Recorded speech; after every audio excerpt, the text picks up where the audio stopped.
నేటి ధ్యానం కొరకు 94వ సంకీర్తన. ఈ యొక్క కీర్తన భాగంలో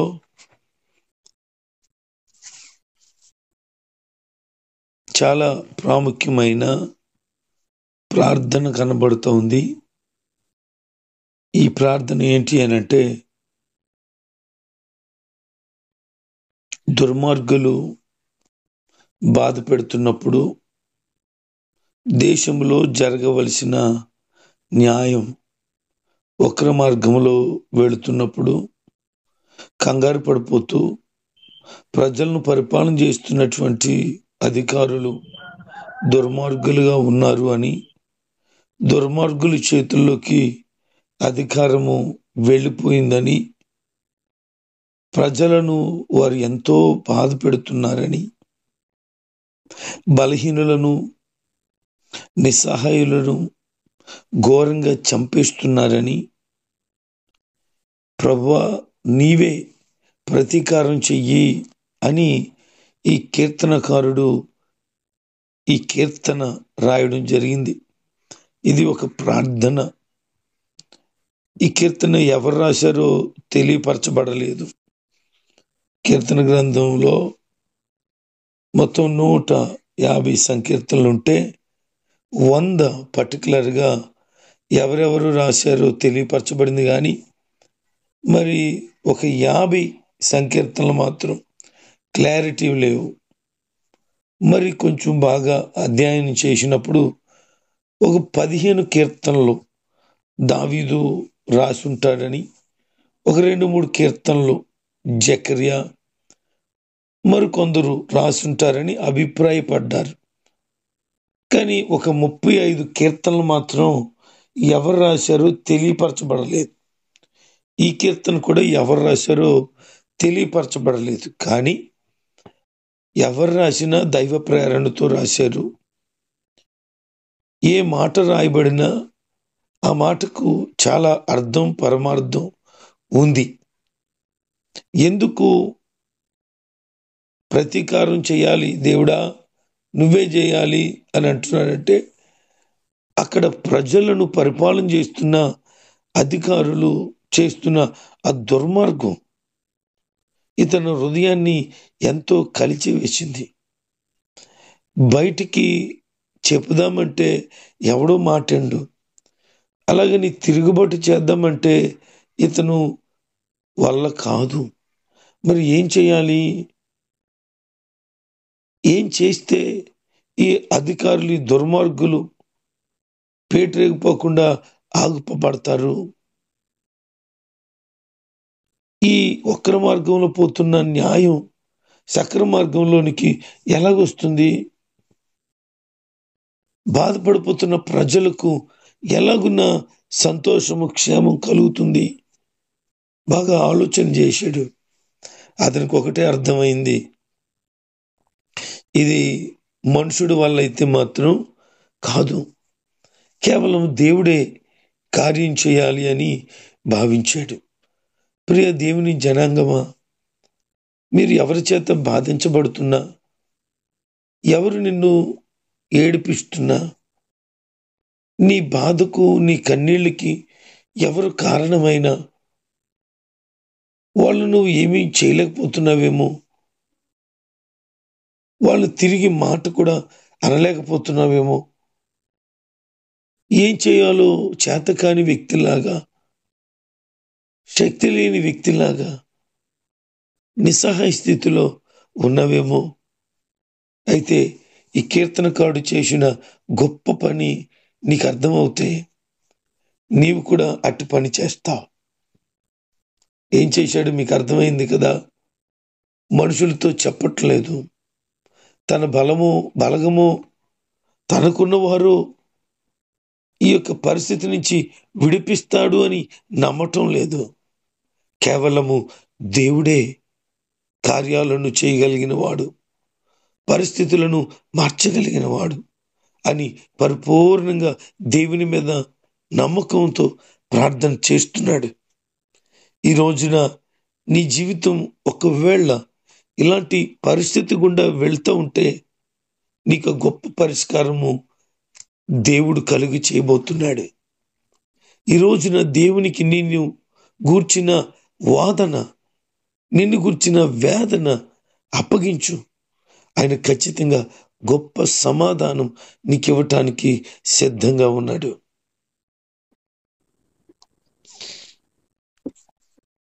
ఈ భక్తుని యొక్క వేదన ప్రతీకారం దేవుడే చేయాలని ప్రార్థన చేస్తున్నాడు. ఇతనికి వ్యక్తిగతమైన పగేమీ లేదు. వాళ్ళు నాశనం అయిపోవాలని ఆశ కూడా లేదు. కేవలము న్యాయం జరగాలి. ఎవరైతే హింసకు గురైపోతున్నారో వారికి భద్రత, సంరక్షణ కలగాలి. అంతే తన ఆశ, మరొకటి ఏమీ లేదు. న్యాయం జరగాలని, ప్రజలకు క్షేమము జరగాలని తపన, ఆతృత కలిగి ఉన్నాడు తప్ప స్వార్థపూరితమైన మనసు మాత్రం అతనికి లేదు. చాలా మంది ఎలాగుంటారంటే వ్యక్తిగతమైన ఉద్దేశాలు మనసులో పెట్టుకుని ప్రార్థన చేస్తారు. దేవుడా, నన్ను ఫలానా వాళ్ళు అన్నారు కనుక వాళ్ళు ఇలాగైపోవాలి, అలాగైపోవాలని వ్యక్తిగతంగా ప్రార్థన చేసేవాళ్ళు ఉన్నారు. వాళ్ళను చూసి నాశనము అయిపోవాలని కోరిన వారు ఉంటారు.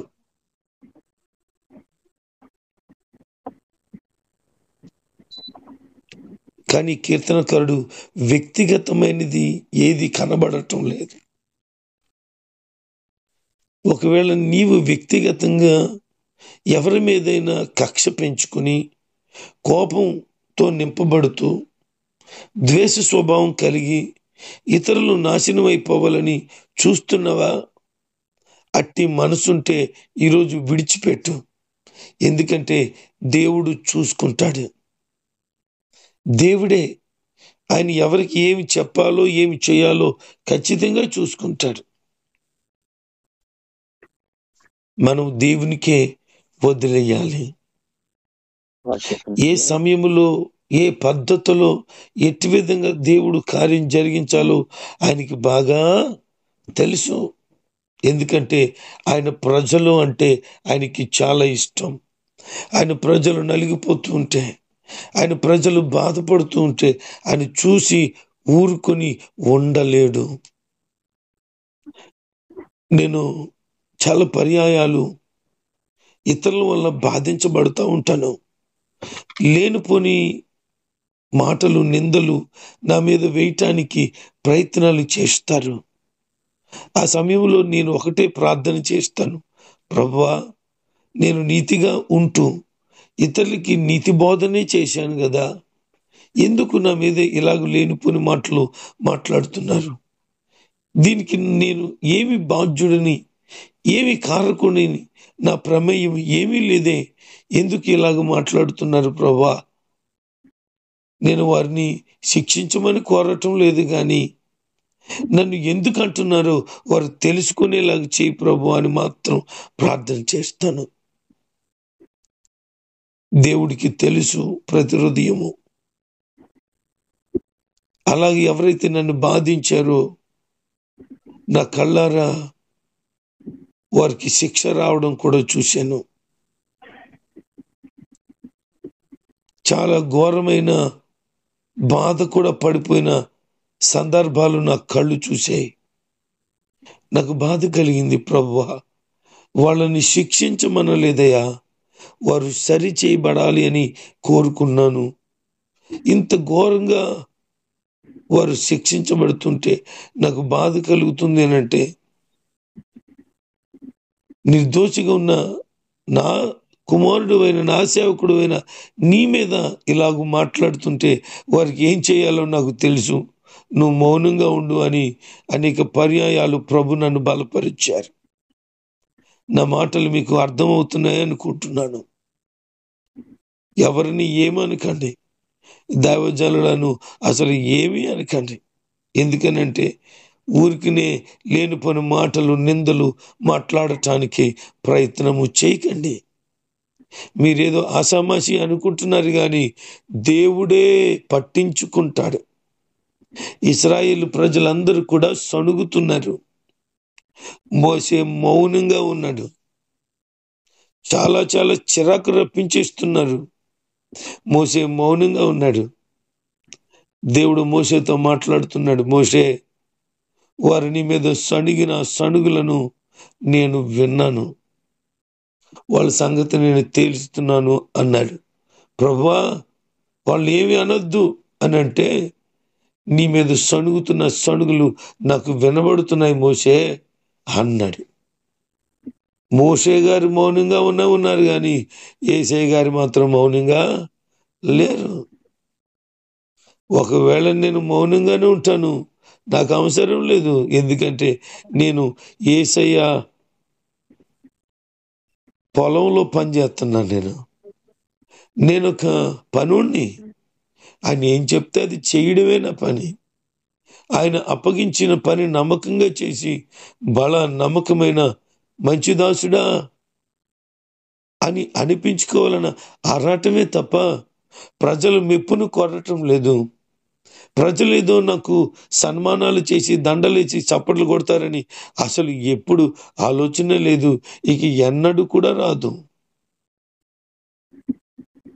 దేవుడే చూసుకుంటాడు. అందుకే ప్రశాంతంగా ఉంటాను నేను. ఎందుకంటే దేవునికి అప్పగించుకుంటే నాకెందుకు బెంగ, ఆయన చూసుకుంటాడు. ఒకవేళ నేను కంగారు పడి పట్టించుకున్నానా, అనవసరంగా బీపీ రావచ్చు, షుగర్ కూడా రావచ్చు. ఆయన పట్టించుకున్నాడు అనుకో, ఆయన చూసుకుంటాడు. నాకెందుకు? నేను ఆయన సేవలో ఉన్నాను కదా, నా గురించి ఆయనకి తెలుసు కదా. నీకు అర్థమవుతుందా? ఇతరులు కూడా నువ్వు ఏదో మాటలు అంటూ ఏదోలాగా లేనిపోని నిందలు అవమానాలు కలిగి చేస్తున్నావేమో, జాగ్రత్త. నువ్వెవరి గురించి మంచి కానీ చెడు కానీ మాట్లాడవద్దు, మౌనంగా ఉండు. ఎందుకు లేనిపోని మాటలు మాట్లాడుతూ ఇతర హృదయాన్ని గాయపరుస్తావు? కొంతమందికి చాలా సరదా అండి, పనికి మళ్ళీ మాటలన్నీ మాట్లాడతారు. ఈ రోజు నుంచి అటువంటి మాటలు మాట్లాడే వ్యక్తివైతే, ఒకరి గురించి మాట్లాడే వ్యక్తివైతే నోరు మూసుకొని ఉండు. ఎందుకో తెలుసా? ఆ నోటి మీద ప్రభు కొడతాడు, అప్పుడు బాధపడతావు. జాగ్రత్త. ఒకవేళ నువ్వు బాధపడితే దేవునికి అప్పగించు. అందుకనే బుద్ధిహీనులారా, మీరెన్నాళ్ళు బుద్ధి లేకుండా ఉంటారు? మీరెప్పుడు బుద్ధిమంతులు అవుతారు? చెవులను కలుగు చేసిన వాడు వినకుండా ఉంటాడా? కన్నులను నిర్మించిన వాడు చూడకుండా ఉంటాడా? చూస్తాడాయన, వింటున్నాడాయన. ఎప్పుడు ఎవరికి ఎలాగ వడ్డించాలో లైన్గా వడ్డించుకుంటూ వస్తాడు. ఒకవేళ నువ్వు వెనకాల ఉన్నావేమో, కానీ నెక్స్ట్ నువ్వే అనేది మాత్రం గుర్తుపెట్టుకో. ఎప్పుడు ఎలా ఉండాలో అలాగ ఉండక, ఇతరమైన వ్యక్తుల గురించి మాట్లాడుతూ, దుర్మార్గపు పనులు చేస్తూ, పాపాన్ని ప్రోత్సహిస్తూ, అసహ్యమైన కార్యాలను చేస్తూ, చెడికి ఎక్కువ రేగిపోతూ ఉంటే ఖచ్చితంగా నీతో ఆయన చెయ్యవలసినటువంటి భజన పనిని చేయించేస్తాడు. జాగ్రత్త. విశ్వాసంతో భక్తితో నువ్వు ఉండి దేవునిలో సాగాలే తప్ప కుయుక్తి కలిగినటువంటి మనసు పరిస్థితులు నువ్వు కలిగి ఉండకూడదు. అందుకనే భక్తుడు చెప్తున్నాడు, ప్రభువా, ప్రతీకారం నువ్వే చేయాలి అని. దేవుని ధర్మశాస్త్ర ప్రకారంగా ఇశ్రాయేలు ప్రజలు విధవరాండ్ల పట్ల, ఇతర ప్రజల పట్ల, అనాథుల పట్ల ప్రత్యేకమైన దయ చూపించాలి. దానికి బదులుగా వాళ్ళు ఏం చేస్తున్నారంటే దుష్టత్వాన్ని చూపిస్తున్నారు నాయకులు. వారు చేయాల్సినటువంటి కార్యాలు చేయకుండా హృదయాలు గాయపరుస్తున్నారు. అందుకనే దేవుడే చూసుకుంటాడు అని చెప్తున్నాడు.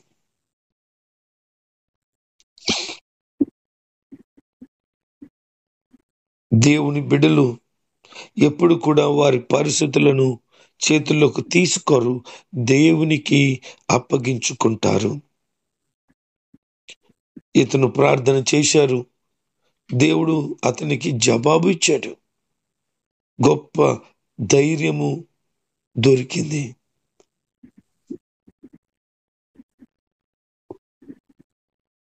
అందుకే ఇలాగంటున్నాడు, యెహోవా నాకు సహాయము చేసి ఉండని ఎడల నా ప్రాణము శీఘ్రముగా మౌనమందు నివసించును. అంటే దేవుడు నాకు జవాబు ఇవ్వకపోతే నేను చచ్చిపోదును. కానీ దేవుడు ఏం చేశాడంటే నా ప్రార్థనకు జవాబు ఇచ్చాడు.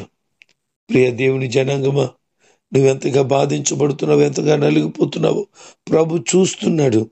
నీ హృదయ వేదన ఆయన గమనిస్తున్నాడు, నీ కన్నీళ్లు ఆయన చూస్తున్నాడు. తప్పకుండా నీకు గొప్ప సమాధానం ఇస్తాడు. విశ్వాసంతో ప్రభువులో ఉండటానికి ప్రయత్నం చేయి. అనుకున్నాడట, నా కాలు జారెను అని నేను అనుకున్నాను, కానీ దేవుని కృప నన్ను బలపరిచింది. నా పని అయిపోయింది అనుకున్నాను, ఇంక అవమానపడిపోయాను అనుకున్నాను, ఇక నిందించబడిపోయాను అనుకున్నాను, ఇక లేవలేను అనుకున్నాను. కానీ దేవుని కృప అట్టి స్థితిలో నుంచి నన్ను పట్టుకుంది. ప్రియ దేవుని బిడ్డలారా, నీ సమస్యలు, నీ అప్పులు, నువ్వు పడుతున్న కష్టాలు, నువ్వు అనుభవిస్తున్న వేదనలు ఒకవేళ నీ పని అయిపోయింది అన్నట్లు చేసేస్తున్నాయేమో, ఇక నీ చాప్టర్ లేదు అని అనుకునే పొజిషన్కి వెళ్ళిపోతున్నావేమో. ఏమీ కంగారు పడకు. కారణం ఏంటో తెలుసా? నా ప్రభు హస్తము రక్షించటానికి కొరచ కాదు, ఆయన హస్తము నిన్ను రక్షించటానికి తప్పకుండా చేస్తాడు ఆయన. మేము ఊర్లో ఉండమని, ఎక్కడికో పోతామని ఎన్నెన్నో మాటలు మాట్లాడారు, మైకులు పెట్టి బోధలు చేశారు. చాలా వేదన కలిగింది, కన్నీళ్లు కార్చాం, మోకాళ్ళు వేసాం, ఉపవాసం ఉన్నాం, ప్రభు పాదాలు పట్టుకుని గోజాడాం. ఎంత గొప్ప కార్యం చేశాడంటే దేవుడు, ఎవరైతే మమ్మలను అట్టి మాటలు అన్నారో వారే ఊరు వదిలిపోయారు తప్ప ఊర్లో మమ్మల్ని దేవుడు నిలబెట్టాడు. మేము అనుకున్నాం ఇంకా మా పని అయిపోయింది, ఉండటానికి లేదు, కంప్లీట్గా చాప్టర్ క్లోజ్ అయిపోయింది, ఇక అట్టడికి వచ్చేసాము ఇంకా అనుకున్నాము. కానీ దేవుడు పడిన స్థితి నుంచి, దీన స్థితి నుంచి పైకి లేవనెత్తాడు. నిన్ను కూడా దేవుడు పైకి లేవనెత్తటానికి ఇష్టపడుతున్నాడు. నువ్వు కాలు జారిపోయింది అని అనుకోకు. ఇంకేమంటున్నాడు తెలుసా? నా అంతరంగమునందు విచారములు హెచ్చగా. అంటే అంతరంగం నిండా, హృదయం నిండా అనేక వేదనలు అతనికి ఉన్నాయి, ఎక్కువైపోయాట. బాబోయ్, ఏం చేయాలో అర్థం కావట్లేదు, బతకాలా చచ్చిపోవాలా అని అన్నంత పొజిషన్కి, చచ్చిపోవాలా చంపేయాలా అన్నంత పరిస్థితికి వచ్చేసేట వేదనలు. అంత విచారం వచ్చేసి కృంగిపోయే పరిస్థితికి వచ్చేసాడట. కానీ దేవుని గొప్ప ఆదరణ అతని ప్రాణానికి నెమ్మది కలుగు చేసిందట. దేవునికి స్తోత్రం కలుగునుగాక. ఈరోజు దేవుని బిడ్డలారా, నా ప్రియ దేవుని జనాంగమా, ఆదరణ లేకుండా ఉన్నావా? విచారాలతో కొట్టుమిట్లాడిపోతున్నావా? నీకు నెమ్మది లేదని కంగారు పడుతున్నావా? ఇక చస్తే తప్ప నాకు నెమ్మది ఉండదని అనుకుంటున్నావా? ఈరోజు నా ప్రభువు నీ కొరకే ఈ మాటను తెలియచేస్తున్నారు. నేనున్నాను అని ఆయనే చెప్తున్నారు. నీ వేదన తీసివేస్తారట, నీ విచారములను కొట్టివేస్తారట, నువ్వు పడిపోకుండా చూస్తాడట, నీవు చనిపోకుండా కాపాడుతాడట. అంత మాత్రమే కాదు, ఆయన పరిపూర్ణమైన నెమ్మదిని నీకు అనుగ్రహిస్తారట. దుష్టుల యొక్క పరిపాలన చూశాడు దేవుడు, పరిస్థితులన్నీ కూడా మార్చి పారేశాడు. కొంతమంది పేట్రేగిపోతూ ఉంటారు, గర్వంతో రెచ్చిపోతూ ఉంటారు, అహంకారంతో తలబిరుస్తరంతో పొగరెక్కి తిరుగుతూ ఉంటారు.